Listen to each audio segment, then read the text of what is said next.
Most Revit families have a certain set of parameters which are associated with that kind of family. This family is a basic family that comes with Revit, and we can find its properties under the Family Types button. Under the Create tab on the ribbon, select on Family Types. And this will bring up the Family Types dialog box. Under Family Types, we have all the parameters that make up this Revit family. Some of those parameters include the materials for the base as well as the top of the table, as well as dimensional parameters, such as the height of the table and length and width of the table.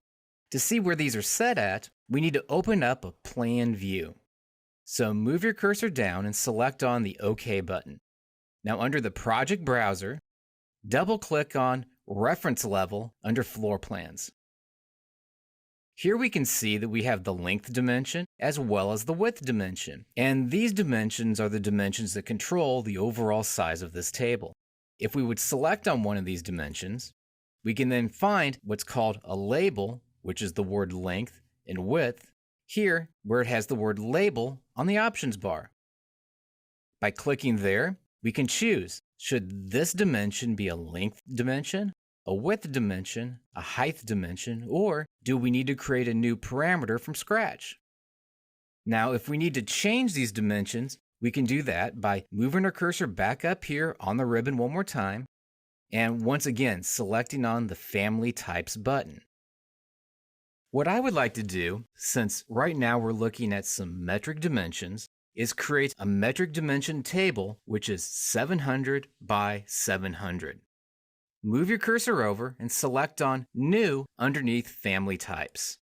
This will create a new type of table with new parameters. We will name this 0700 by 0700 mm. Then click on OK. We can see that now the name is 0700 by 0700 millimeters, but the dimensions have not changed yet. Move your cursor down to where it has 762 and type in 700. And do this in both locations for width as well as length. If you move your cursor back up to the top, then select where it has a 0700 by 0700 millimeters. You can see all the other sizes that were already available to us here in the pull-down list. If we change this to one of the other sizes, those dimensions will then update so that they are appropriate for that size of table. In this case, I'd like to change this back to 0700 by 0700 millimeters. Also, I want to point out that you can order these parameters in different ways. Perhaps you want to have the top material be above the base material. You can click where it has top material, move your cursor over, then underneath the parameters, click on Move Up. And that would move the top parameter or the top material above the base material. If you want to move that down, with it still highlighted, select on Move Down, and that will drop it down below. And that same control applies to the dimensions. Also, there's a sorting order, and this will allow us to order this by an ascending order as well as a descending order. For this, I would like it to be alphabetical, so let's select on ascending order.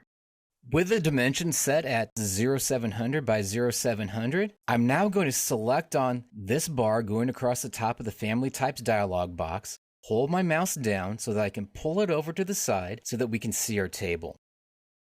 Click on Apply, and now the table has adjusted itself to be that 700 by 700 dimensions.